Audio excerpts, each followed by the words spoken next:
Okay, everybody. I don't have my little earbud thingy recording microphone on. I'm like, microscope?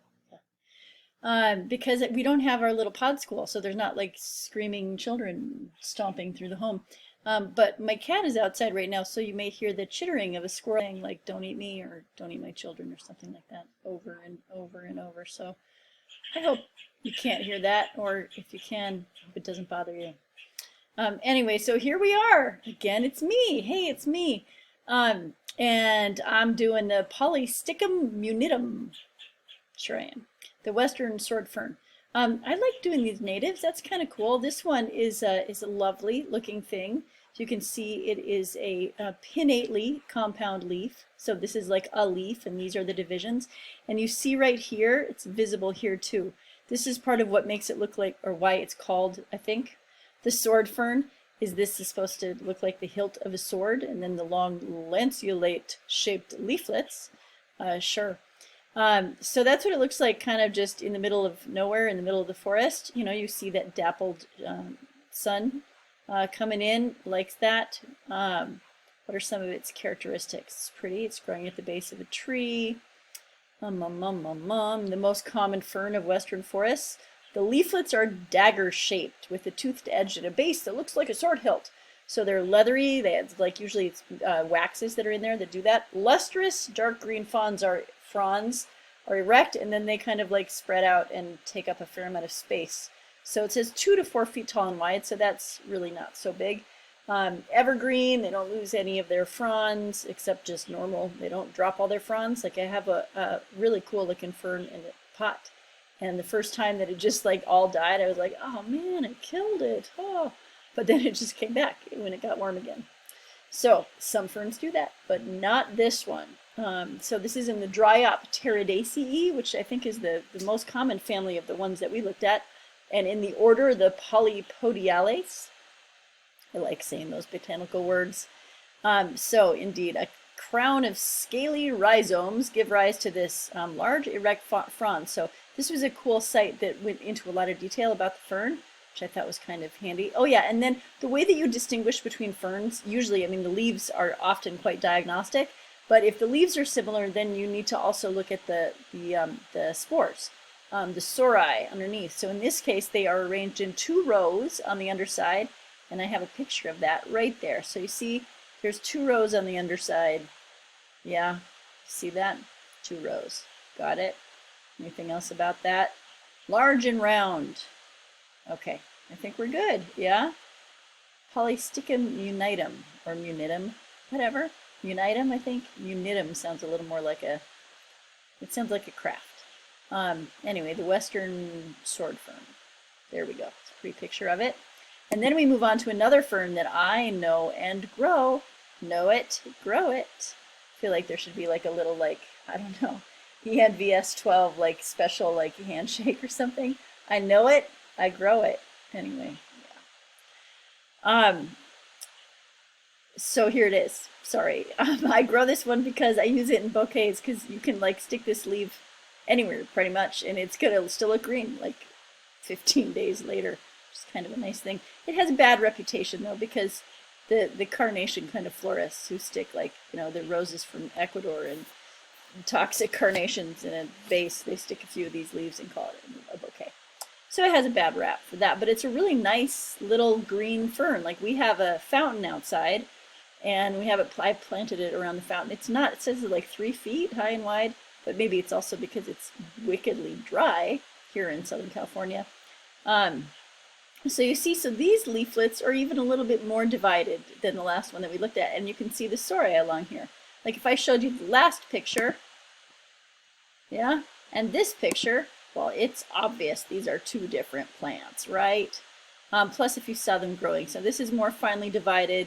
It unfurls circinate vernation from each little leaflet tip, rather than the one we're going to see next, which has like a whole fiddlehead kind of thing that unfurls. It's a nice looking short guy. I think that's it. Okay, so let's see. It's hardy to really low temperatures. It has a wax coating, hence the name leather leaf, and that is what allows it to not wilt when it's dry. So it doesn't wilt, which is a very nice thing. It says that it has an aromatic scent, really, with sweet hay and a hint of licorice. I've never smelled anything from this fern, but I've not really like sat with it. I don't know. And that was from a specific site that I mentioned on there. Monrovia Gardens, which supplies a whole lot of our local nursery plants. They say border, container, mass plantings, a woodland garden, a cutting garden, that's like a flower cutting garden, or also if you have coastal exposure. So apparently this also can handle salt. I didn't see that in Sunset Western Garden. And I love it. They also give a specific thing. It has an Asian Zen vibe or tropical. Okay. 3 feet high and wide. Like I say, mine is closer to 18 inches. It's not definitely not 3 feet, but it spreads quite a bit, and it's kind of pretty. It's nice. I would not ever put this in full sun. I don't think that would work at all. And I just so as a compromise is not the word I'm looking for, but anyway, towards what Sunset says, I did say, well, probably some afternoon shade, but like, I mean, mine is in very, very, very dappled, like it's under an oak tree. It gets very little sun, and it's quite happy. I wouldn't put it in full sun. That's me. Okay, and the last one, last and the biggest. So I gave you the information about size from Southern California, where this would be growing in Southern California. But where this one is most happy is like in the forests of the Pacific Northwest. And then they say that the fronds, I think, it tops out, not just the fronds, but just the height of this fern can be like 9 feet. Like this gets to be gigantic, which is kind of cool. So this is the western giant chain fern, sorry. The giant chain fern, Woodwardia fimbriata. So there's its whole self, and striving San Francisco, yes. Okay, here's just one leaf. So I think it mentions it up there that the leaves are kind of sparse. They're not really very tropical, not like dense, which I guess is true. Yeah, it is doubly divided. So, you know, these guys are each a division, and then the divisions are divided.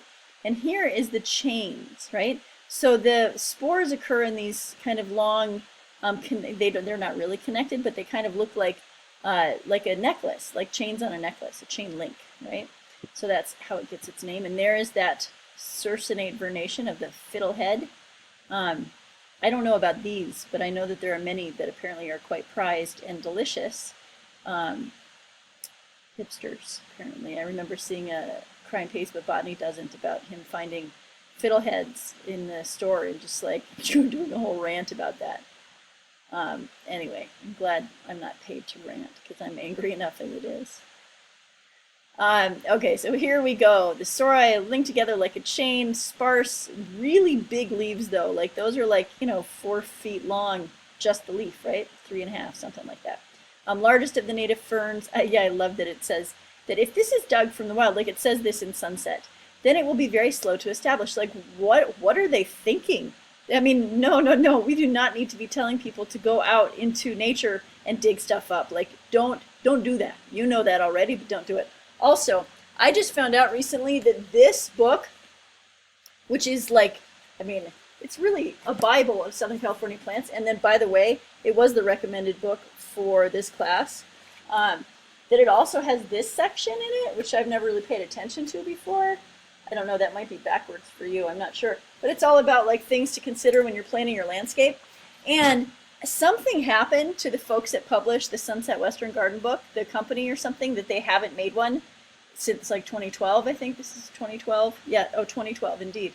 And they're like defunct or something. So if you can get your hands on one of these books, like even if it's like $30, I mean, if it's that, like buy it, buy two, because they are amazing resources for Southern California gardening, and they're just worth their weight in gold. And if they're not publishing more of them, then these are going to be worth a lot of money also, but just a real encyclopedia of how to grow stuff here. So I think that's all I had to say about that. Anyway, oh, look there's some zones. Part to full shade. So, oh yeah, it says ample water. Like I would be very wary of something that wants ample water, because we don't have that. So unless you live somewhere where there is literally a stream like running through your property, then I would say go for it. It would be wonderful. It's lovely, giant, really beautiful focal point plant, right? but otherwise, probably best avoid it. Okay, bye.